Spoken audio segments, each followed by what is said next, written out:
Welcome back, guys. Here I am with another little video for you, this time about the opening idea of round 11.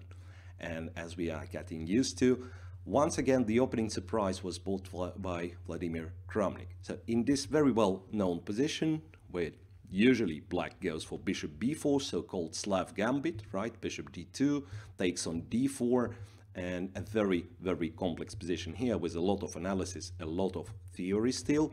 But it turns out that was not the plan for Vladimir Kramnik, who has played c6, c5 here.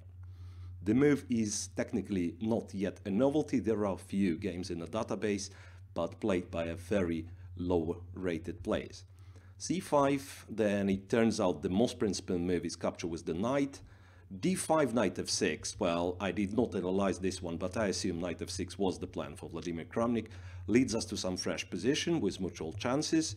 D takes c5 would have been that terrible for black, because black exchanges on d1, gives knight f6, and practically by force wins back the pawn he has sacrificed. Like for instance in this line, knight d6, exchange happens, knight e4, knight takes d6, then black tries to maneuver one of his knights to d4, having seemingly a nice play. So c5, knight c5 looks principal, knight c6, and then Fabiano continued with knight f3. Where after what has happened in the game, exchange on d4 and bishop c5, the position seems to be roughly equal.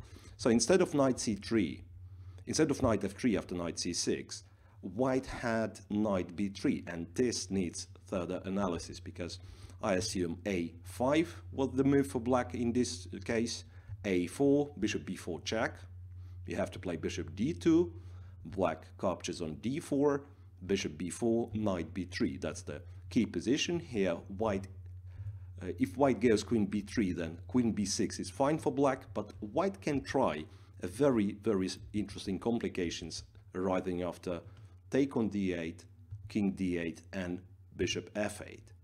Black takes on a1, white takes on g7. It's really messy position.